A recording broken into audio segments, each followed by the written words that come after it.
Hello everybody, my name is Rachel and welcome to my channel Gollancz. Today I'm going to be giving you my rambly, off top of my head thoughts on The Gate to Women's Country by Sheri S. Tepper.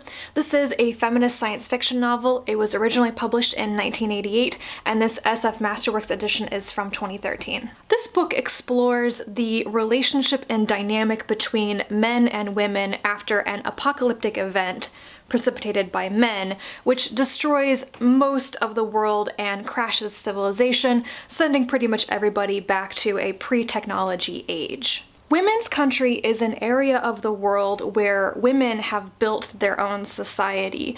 Women live inside the cities. Their domain is education, arts, sciences, the running of civilization, and the maintenance of what little technology they have kept or been able to rediscover. And they are segregated almost entirely from men. Men are not allowed to live in the cities. They are all sent away at the age of 5 to the garrisons outside the city walls.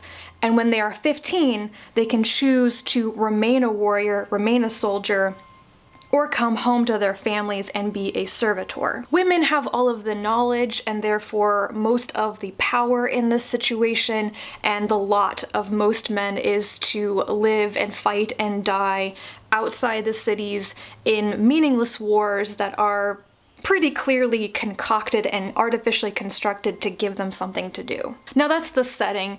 The story itself is about a woman named Stavia and her relationship from childhood to her early 20s with a man, a boy, and then a man who lives outside the city in the garrisons, and the kind of awful things that happen with their relationship, which throw the women and men's parts of the society into stark contrast with each other, that there are good things and bad things about both of them.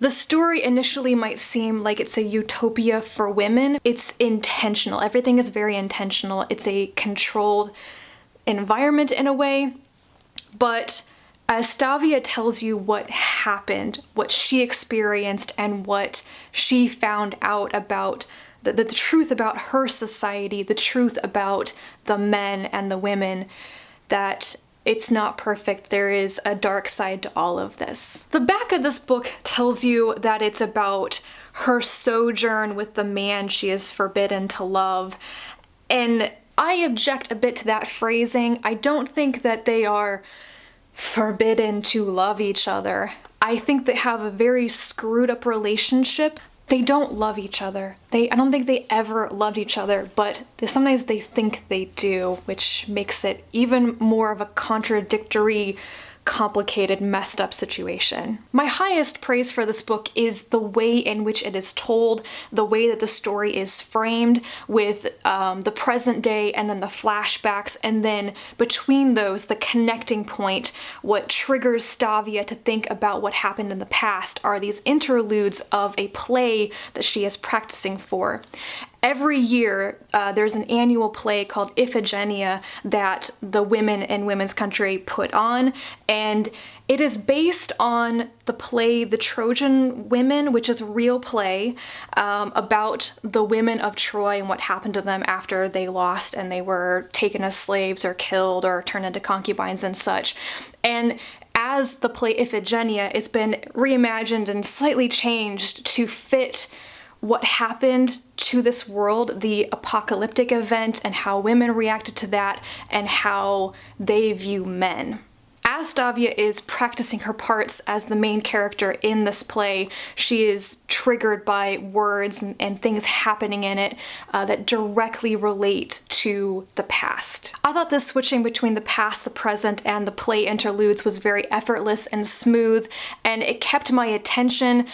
Just enough time was spent with each part, with each bit of the timeline, that I never got bored with any one thing, and just made the reading experience very quick and enjoyable. I also really liked the main character, Stavia.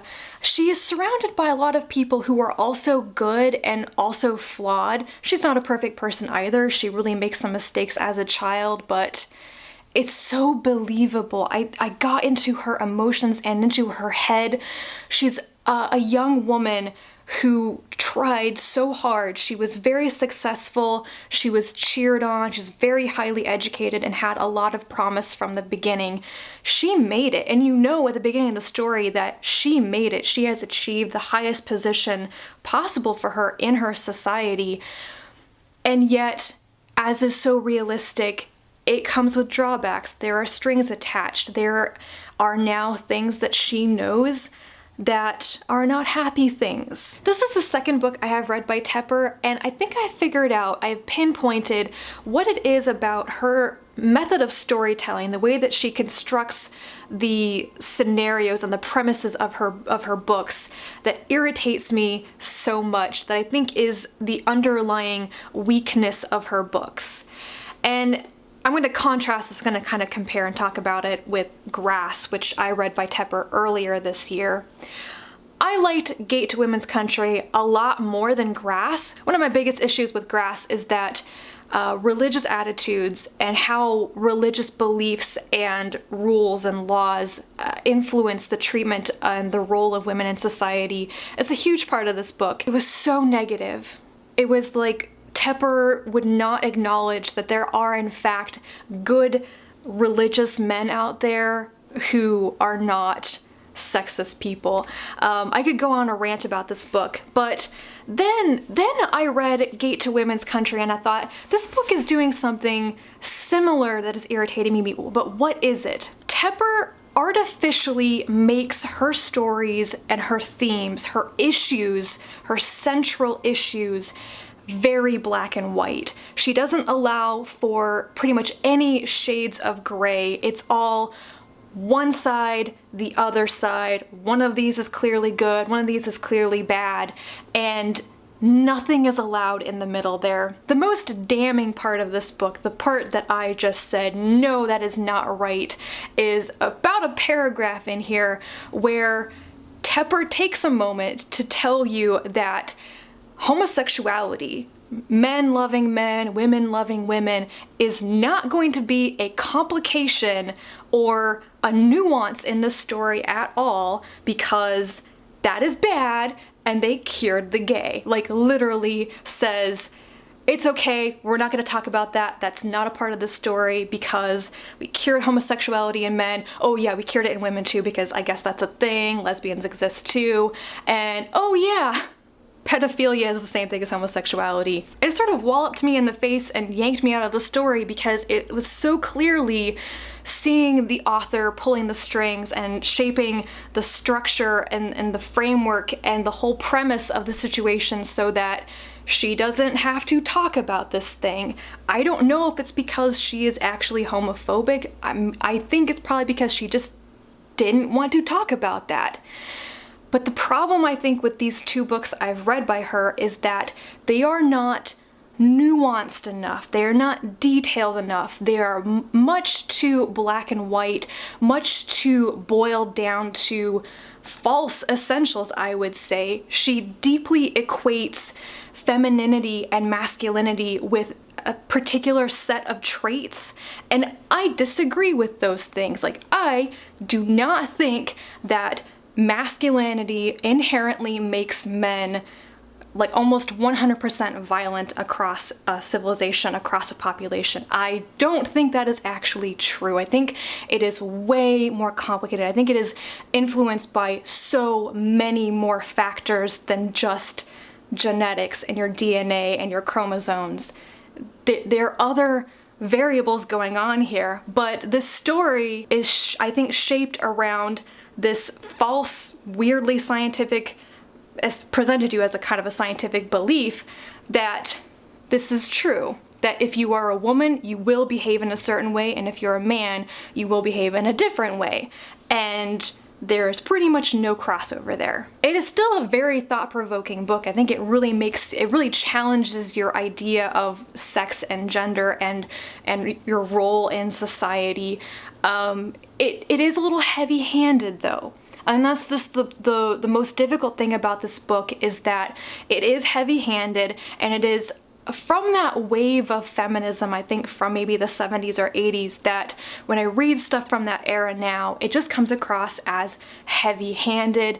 Clearly, the situations are more artificial, contrived, in order to make a point. I don't want to be unfair to this book. I think it was a really great read. It was a very interesting book that I read in a single day, and I enjoyed it thoroughly, but I think that so far Tepper's works for me have a very distinct, obvious flaw, and I will keep reading to see if all of her books are like this, or if something is slightly different. Here at the end, I want to deviate. I want to take a moment to say that while The Gate to Women's Country is a very good read, and one I would recommend, if you want to read a really fantastic feminist science fiction novel that beautifully, articulately explores a female-based society, a civilization, and multiple cultures that are entirely populated by women, and does so in a sensitive and subtle way without bashing men or masculinity and without putting femininity up on a pedestal, I would recommend Ammonite by Nicola Griffith. It is an amazing book and probably my second favorite feminist science fiction novel, a little bit behind The Left Hand of Darkness by Ursula K. Le Guin. Back to Women's Country for this last bit. If you have read this book, or if you've read anything else by Tepper and you want to discuss her storytelling, her writing, and how she tells stories like this, please comment down below, because I would love to know what modern readers are thinking about her works. I'm not 100% positive on her stories so far, but they really do rile me up a little bit, and they make me think much more about why I think other books are more successful. And that comparison and contrast is always very interesting to me. Thank you guys so much for watching this review, and I'll be back to talk to you again soon. Bye.